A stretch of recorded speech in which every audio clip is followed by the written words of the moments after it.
सबको जय मसीह की। परमेश्वर का धन्यवाद हो इस सुंदर समय के लिए जो प्रभु ने हमें एक बार फिर से दिया। और मैं आपको बताना चाहता हूं कि पाप का प्रलोभन हमारे पास रोज आता है, क्योंकि शैतान इस खोज में रहता है कि कैसे परमेश्वर की संतानों को फंसाया जाए, उन्हें पाप में गिराया जाए और उन्हें नष्ट कर दिया जाए, कैसे लोग अपने अनंत जीवन से चूक जाएं। शैतान इस खोज में रहता है और इसलिए वो रोज़ हमारे पास पाप के प्रलोभनों को नाना प्रकार से वो लेकर आता है। कभी किसी व्यक्ति के द्वारा, कार्यों के द्वारा, विचारों के द्वारा। और प्रभु यीशु मसीह के एक सेवक ने ये कहा है, बताया है कि जिस रीति से आकाश में उड़ने से हम पक्षियों को नहीं रोक सकते, उसी प्रकार से हम अपने दिमाग से विचारों को गुजरने से नहीं रोक सकते। लेकिन यदि वो पक्षी आकर हमारे सिर पर बैठे और घोंसला बनाने लगे और अंडे दें, तो इन सारे कार्यों से, उसे बैठने से, घोंसला बनाने से, अंडे देने से उसे रोका जा सकता है। लेकिन आकाश में उड़ने से हम नहीं रोक सकते। उसी प्रकार से एक व्यक्ति के अंदर, एक मनुष्य के दिमाग में विचार आने से कोई भी नहीं रोक सकता। और उसी प्रकार से शैतान आज प्रभु के लोगों के अंदर, विश्वासियों के अंदर, विश्वासियों के पास उन्हें पाप में गिराने के लिए, उन्हें परमेश्वर से दूर कर देने के लिए पाप का प्रलोभन रोज लेकर के आता है। लेकिन हमारी और आपकी जिम्मेवारी है कि हम उस पाप के प्रलोभन में फंसे या हम उनका इनकार करें, उसका खंडन करें और उसे हम डांट कर दूर भगाएं यीशु मसीह के जीवित और पवित्र और सामर्थी नाम से। यह हमारी जिम्मेवारी है। आज हम लोग परमेश्वर के वचन से देखेंगे उत्पत्ति की किताब, उसका 39 अध्याय, और इस अध्याय से हम लोग देखेंगे यूसुफ के जीवन से। जब यूसुफ मिस्र देश में पोतीफर नामक राजा फिरौन के एक कर्मचारी के घर में एक दास का काम कर रहे थे और उनके स्वामी ने, पोतीफर ने यूसुफ के हाथों में अपनी सारी संपत्ति को सौंप दिया था और परमेश्वर यूसुफ के साथ थे और यूसुफ के कारण पोतीफर की सारी संपत्ति पर परमेश्वर पिता ने उसे आशीष दिया। लेकिन पोतीफर जो अपने राजकीय कार्य से, एक राजा का कर्मचारी होने के नाते अपने राजकीय कार्य से जो बाहर रहते थे, और यूसुफ उनके सारे कार्य को घर में देखता था, और उनकी पत्नी, पोतीफर की जो पत्नी थी, उसने क्या किया, उसने यूसुफ पर अपनी आंखों को लगाया, मतलब उसकी ओर वो आकर्षित हुई। और इसके जब हम 39 अध्याय 6 पद को पढ़ते, यहाँ पर लिखा, यूसुफ सुंदर और रूपवान था। वह सुंदर और रूपवान था। एक यूसुफ का जीवन एक विश्वासी जवान भाई बहन के लिए एक उत्तम नमूना है कि कैसे यूसुफ, एक जवान जो 17 साल का था, वो जब मिस्र देश में पहुंचाया गया, वो 17 वर्ष की आयु का था। और किस रीति से यूसुफ ने परमेश्वर का भय माना और परमेश्वर के विरोध में कोई भी पाप करने से वो डरता रहा, उसने अपने आप को बचाए रखा। ये मसीही जवानों के लिए, मसीही भाई बहनों के लिए ये यूसुफ का जीवन एक उत्तम नमूना है। हालेलुया। और यहाँ पर जब हम देखते हैं, जब यूसुफ अपने स्वामी के कार्य को कर रहा था, तो उसकी पत्नी ने, पोतीफर की पत्नी ने यूसुफ पर आंखें लगाई। और क्या हुआ, यूसुफ के पास वो रोज आकर के बातें करती थी कि मेरे पास आओ, मेरे पास सो, मेरे पास लेटो। वो एक विश्वासघातीन पत्नी थी। और बहुत बार ऐसा होता है, बहुत सारे इस संसार में ऐसे केस देखने को मिलते हैं कि घर के पुरुष लोग अपने कामकाज से, अपने बिजनेस के सिलसिले में, अपने ऑफिस में, अपने मजदूरी करने के लिए, अपने कार्य को करने के लिए जब वो घर से बाहर जाते हैं, तो बहुत सारी पत्नियां अपने पति का, अपने बच्चों का विश्वासघात करती हैं।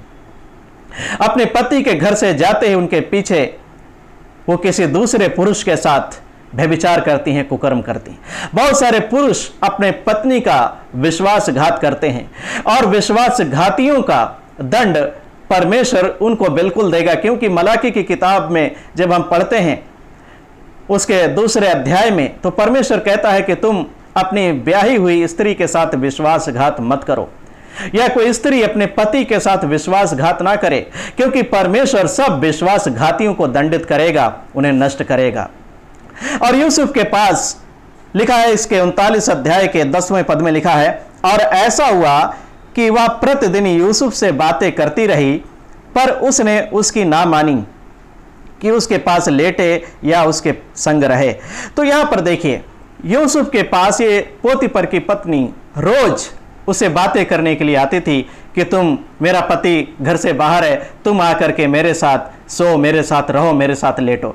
लेकिन यूसुफ का जवाब क्या था? यूसुफ कहता है 9वें पद में, जब हम पढ़ते हैं, वो कहता है, इस घर में मुझसे बड़ा कोई नहीं, और उसने तुझे छोड़ जो उसकी पत्नी है मुझसे कुछ नहीं रख छोड़ा, इसलिए भला मैं ऐसी बड़ी दुष्टता करके परमेश्वर का अपराधी क्यों बनूं?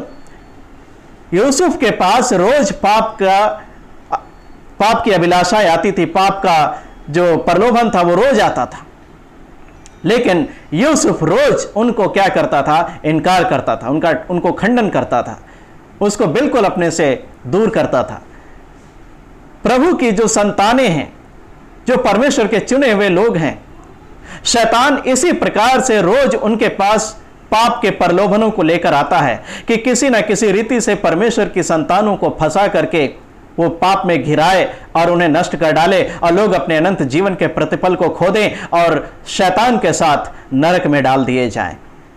इसलिए हमें बहुत ही सावधान और सचेत रहने की आवश्यकता है। देखिए, क्योंकि ये पाप की अभिलाषाएं, पाप का प्रलोभन रोज शैतान हमारे पास लेकर आता है, किसी न किसी रूप में, किसी व्यक्ति के द्वारा, कार्य के द्वारा, विचारों में।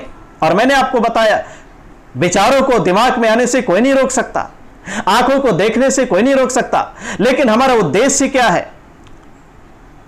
अगर हमारा उद्देश्य गलत है तो एक बात याद रखो, हम शैतान के द्वारा दिए गए पाप के प्रलोभनों में बहुत आसानी से फंस करके उसके शिकार हो जाएंगे। इसलिए सचेत रहने की आवश्यकता है, क्योंकि वचन में लिखा है कि शैतान गरजने वाले सिंह की नाई इस खोज में रहता है कि किसको फाड़ खाए। और जब हम बात करते हैं, देखिए, कई बार होता है कि शैतान 1 बार, 2 बार, 3 बार, 4 बार, 5 बार जब आता है, बार बार आता है, तो लोग कई बार होता है कि डांट कर उसे भगा देते हैं। शैतान को उसके द्वारा जो पाप के प्रलोभन आते हैं, विचार लाता है, कार्यों के द्वारा या किसी भी रूप में, जब पाप के प्रलोभनों को हमारे सामने शैतान पेश करता है और हम उसे डांट कर दूर भगाते हैं, और लोगों को लगता है कि मैंने शैतान को डांट दिया इसलिए वो चला गया, अब वो नहीं आएगा। लेकिन ऐसा नहीं है। जब आप लूका 4 अध्याय उसका 13 पद पढ़ेंगे, और वहां पर लिखा हुआ है, जब वह प्रभु की सब परीक्षा कर चुका, तब कुछ समय के लिए प्रभु यीशु मसीह के पास से वह चला गया। कुछ समय के लिए, हमेशा के लिए नहीं गया। शैतान को जब हम एक बार डांट देते हैं, उसके द्वारा लाए गए पाप के प्रलोभन का खंडन करते हैं, उसे स्वीकार करने से मना कर देते हैं, तो शैतान ऐसा नहीं कि दोबारा नहीं आएगा, वो किसी ना किसी दूसरे रूप में, दूसरे प्रकार का पाप का प्रलोभन लेकर के हमारे सामने आएगा। इसलिए हमें बहुत ही सचेत और सावधान होने की आवश्यकता है कि ऐसा ना हो कि हम उसके द्वारा पेश किए गए पाप के प्रलोभनों में फंस करके हम गिर जाएं और नाश हो जाएं। और ये जवानी की अभिलाषाएं बहुत खतरनाक होती हैं। देखिए, और जो हमारे मसीही भाई बहन हैं, जो जवान हैं, उनके लिए ये संदेश है, हर एक विश्वासी जन के लिए ये संदेश है, हमें करने की क्या आवश्यकता है। यूसुफ का जीवन एक बहुत ही उत्तम नमूना है हमारे मसीही भाई बहनों के लिए, जवानों के लिए। जब हम तीमुथियुस, दूसरा तीमुथियुस उसका 2 अध्याय उसके 22 पद को पढ़ते हैं, तो यहाँ पर क्या लिखा हुआ है? जवानी के अभिलाषाओं से भाग, जैसा कि यूसुफ जब एक दिन वह अपने घर के कार्य के लिए जब घर के भीतर गया, पोतीफर की पत्नी ने उसे पकड़ लिया और उसे कहने लगी कि मेरे साथ सो, मेरे साथ कुकर्म करो। लेकिन यूसुफ, लिखा है कि अपना वस्त्र उसके हाथ में छोड़ करके वो बाहर भाग गया। वो परमेश्वर के विरोध में दुष्टता करके अपराधी नहीं बना।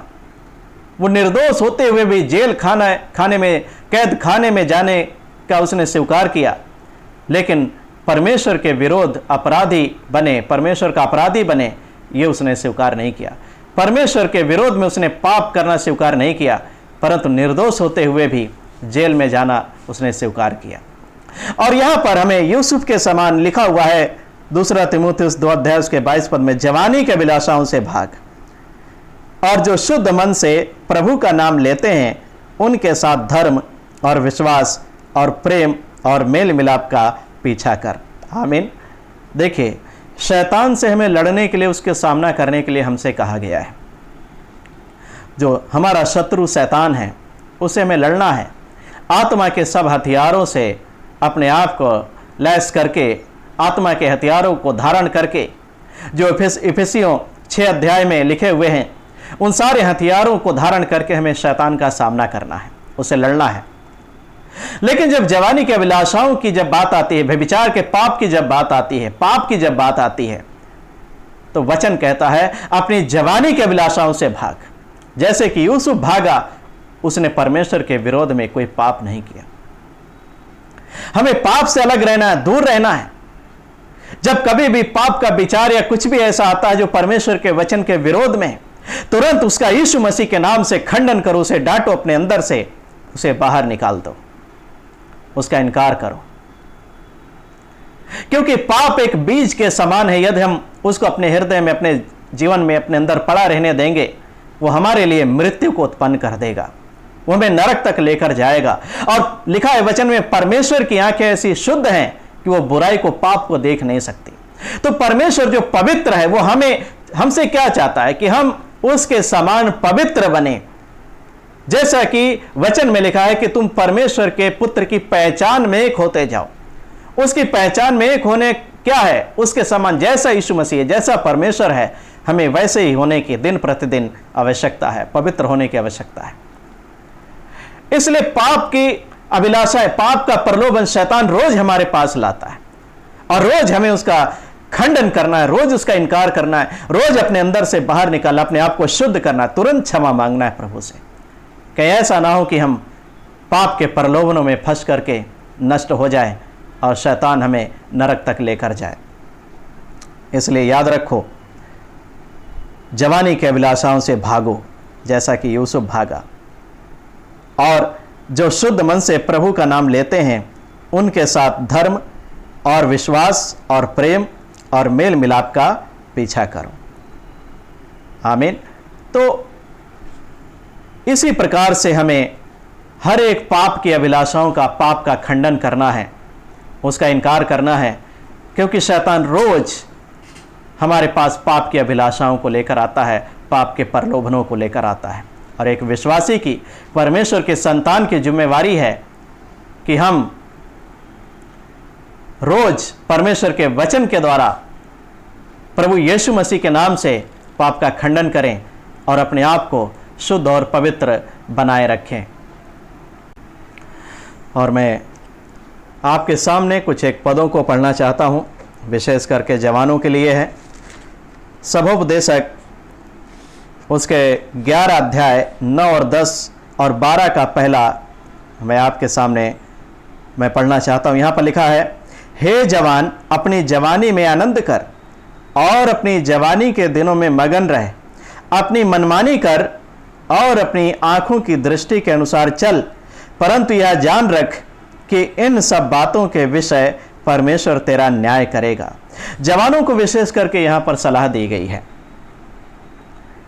कि जवान अपनी इच्छा के अनुसार करना चाहते हैं, चलना चाहते हैं, वो परमेश्वर के अधीन होना नहीं चाहते। लेकिन यूसुफ देखो, वो कैसे परमेश्वर के अधीन था अपने जवानी के दिनों में, शुरू से लेकर अंत तक वो परमेश्वर का भय मानता रहा। आज मसीही भाई बहन जो जवान है, उनके लिए संदेश है कि जो पाप के प्रलोभन शैतान लेकर आता है और उसमें हमारे मसीही भाई बहन जो जवान है बड़े आसानी से फंस जाते हैं। परमेश्वर कहता है ठीक है, तुम्हारी मर्जी है, तुम अपनी मनमानी करो, जैसा तुम चाहते हो करो, लेकिन एक बात याद रखो, परमेश्वर तुम्हारी इन सब बातों का न्याय करेगा, तुमसे लेखा लेगा। और 10वें पद में लिखा है, अपने मन से खेद और अपनी देह से दुख दूर कर, क्योंकि लड़कपन और जवानी दोनों व्यर्थ हैं। 12 का पहला पद में लिखा है, अपनी जवानी के दिनों में अपने सृजनहार को स्मरण रख। ये जवानों को ये यहाँ पर सलाह दी गई है, आज्ञा दी गई है। अपने जवानी के दिनों में अपने सृजनहार परमेश्वर को स्मरण रखो। कहीं ऐसा ना हो कि हम परमेश्वर को भूल जाएं, उससे दूर चले जाएं, उसके विरुद्ध अपराध करें और हम दंडित किए जाएं। अपने जवानी के दिनों में अपने सृजनहार परमेश्वर के का भय मानते हुए, उसकी आज्ञा मानते हुए हम उसके पीछे बड़ी ईमानदारी और पवित्रता से चले, जैसा कि यूसुफ चला। हालेलुया। तो पाप की अभिलाषाएं रोज आती हैं, पाप का प्रलोभन रोज आता है। इसलिए याद रखो, हमें रोज अपने आप को जांचते रहना, सचेत रहना है कि ऐसा ना हो कि पाप के प्रलोभनों में हम फंस करके नष्ट हो जाएं और अपने अनंत जीवन के प्रतिफल को खो दें। क्योंकि पाप के विचारों को या पाप के कार्यों को, पाप की अभिलाषाओं को शैतान रोज हमारे पास लेकर आता है और विचारों को गुजरने से कोई भी हमारे दिमाग से रोक नहीं सकता। लेकिन जिस रीति से पक्षी को अपने सिर पर बैठने से हम रोक सकते हैं, घोंसला बनाने से रोक सकते हैं, उसमें अंडे देने से उसे रोक सकते हैं, उसी प्रकार से विचार तो आएंगे, लेकिन तुरंत यीशु मसीह के नाम से उसका खंडन करो, उसको अपने अंदर से बाहर निकालो, अपने आप को शुद्ध और पवित्र करो। हालेलुया। सबको जय मसीह की। परमेश्वर आप सभी को आशीष दे। आमीन।